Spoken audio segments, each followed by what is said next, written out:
یہاں تک وہ اس مقام پر پہنچا، ام حسبت ان اصحاب الکہف والرقیم کانوا من آیاتنا عجبا فانطلق الرأس، اس سر سے یعنی زبان مبارک سے بولنے کی آواز آئی، فانطلق الرأس لسان ضرب فقال، امام کی زبان میں جنبش پیدا ہوئی، آپ نے کہا اعجب من اصحاب الکہف، اصحاب کہف کا واقعہ بڑا عجیب ہوگا، قتلی و حملی، یہ جو عجیب تر یہ بات ہے کہ مجھے شہید کر کے مجھے نیزے پہ اٹھا لیا ہے، یہ سب سے عجیب تر بات ہے۔ اہل بیت کی دمشق سے پھر واپسی ہے۔ نعمان بن بشیر، مختصر کرتا ہوں، آگے پیغام بھی ہے واقعہ کربلا کا۔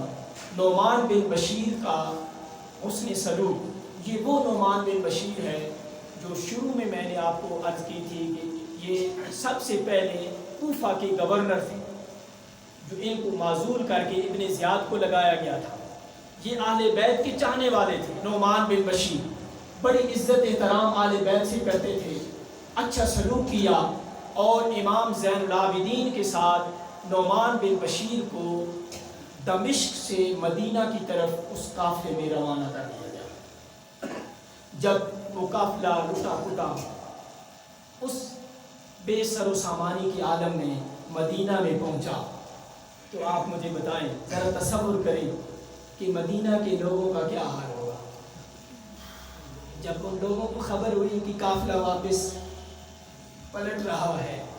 جس شان سے وہ گئے تھے آج ان کی حالت دیکھنے والی ہے۔ بیویاں ہیں، امام زین العابدین ہیں، بیمار ہیں، اور اس انداز میں انہوں نے لائنی لشکر نے یہ قافلہ لوٹایا ہے، تو وہ لوگ اپنے گھروں سے نکل آئے، چھتوں پر چڑھ گئے اور اس قافلے کا استقبال کرنے لگے۔ اب وہ جو ابن زیاد اور یزید نے مال دیا تھا سیدہ زینب سلام اللہ علیہا کو، سیدات اور سادات جو لوگ ہوتے ہیں وہ کسی کا احسان نہیں رکھتے۔ آپ بی بی نے نعمان بن بشیر کو بلایا کہ تو نے ہماری بڑی خدمت کی ہے، ہم چاہتے ہیں کہ تجھے بھی کچھ تحفے تحائف دیے جائیں۔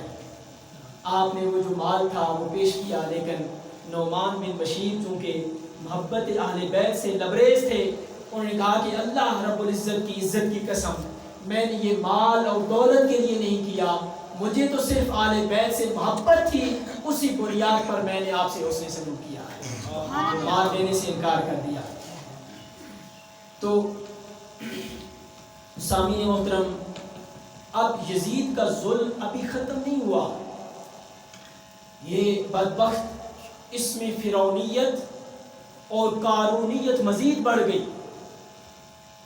آپ اگر ذہن میں لائیں تو ممکن ہے خیال پیدا ہو کہ اسے تو خون حسین کی ضرورت تھی، سر حسین کی ضرورت تھی، نہیں، اس پہ اس کا ظلم ختم ہو جاتا ہے، نہیں، اس کے بعد اس کا ظلم و ستم اور بڑھ جاتا ہے۔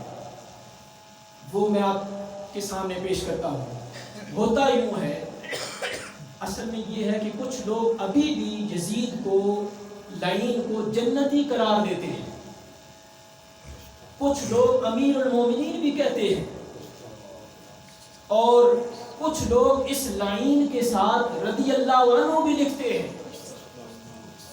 اب سنیے اس کے جو اس نے صفاق کام کیے۔ واقعہ کربلا کے بعد قافلہ پہنچ گیا مدینہ میں، 20,000 فوج کا لشکر مدینہ میں بھیجا۔ کربلا کے بعد کس لیے بھیجا؟ کہ جو لوگ رہ گئے ہیں وہ میرے ہاتھ پر بیٹھ گئے، ابھی اسی موقف پر مصر ہے، وہ ڈٹا ہوا۔ 20,000 کا لشکر بھیجا، انہوں نے مدینہ پر حملہ کیا، قتل و غارت کی، لوٹ مار کی، اور آبرو ریزی کا بازار گرم کیا۔ کچھ لوگ مدینہ سے خوف و ہراس کی وجہ سے بھاگ گئے، اور کچھ جو بھاگ نہیں سکے ان میں سے 1700 لوگ، جن میں صحابہ کرام موجود ہیں، مہاجرین موجود ہیں، اور 700 حفاظ کرام اس میں موجود ہیں مدینہ میں۔ کیا کیا اس نے؟ کبار تابعین بھی موجود ہیں، چونکہ عرصہ بیت چکا تھا، یہ خلفائے راشدین کے بعد 20 سال کا دورانیہ ہے، اس میں اب تابعین بھی آئے اور جو صحابہ کرام موجود تھے وہ بڑی عمر تک پہنچ گئے، تو یہ لوگ ملا کے 10,000 کے قریب افراد بنتے ہیں۔ تاریخ کو میں نے کھنگالا تو تاریخ نے یہ جواب دیا کہ 10,000 لوگوں کو اس نے شہید کر دیا۔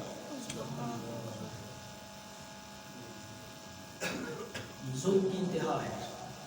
ایک واقعہ پہلے بپا ہو چکا، اب پھر مدینہ پر چڑھائی ہے۔ ان میں ایک صحابی حضرت ابو سعید خدری رضی اللہ تعالیٰ عنہ، آپ نے نام سنا ہوگا، یہ بڑے جلیل القدر صحابی تھے، ان سے کثرت کے ساتھ مرویات ہیں، حدیث روایت کرنے والے صحابی تھے۔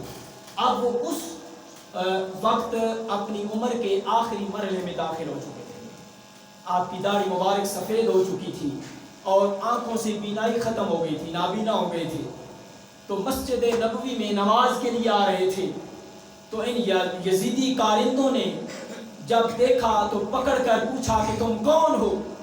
تو آپ نے فرمایا کہ میں ابو سعید خدری ہوں، جو حضور صلی اللہ علیہ وسلم کا صحابی ہوں۔ انہوں نے داڑھی مبارک کو پکڑ کر تمانچے مارے اور سخت بے عزتی کے ساتھ، بے دردی کے ساتھ انہیں وہیں پہ شہید کر دیا۔ آگے سنیے، یہ ظلم ابھی ختم نہیں ہوا، اس سے آگے جو ہے بے دردی کی باتیں ہیں اور دل کو چیر دینے والی باتیں ہیں۔ ستونوں سے اس نے، مسجد نبوی کے جو ستون تھے نا، جن ستونوں کے ساتھ میرے آقا ٹیک لگاتے تھے، کبھی وفد آتے میرے آقا وہاں پہ جلوہ افروز ہو جاتے، وہ مسجد نبوی کو اعزاز بخشنے والی میرے آقا کی ذات اقدس، مسجد نبوی کو فضیلت حضور کی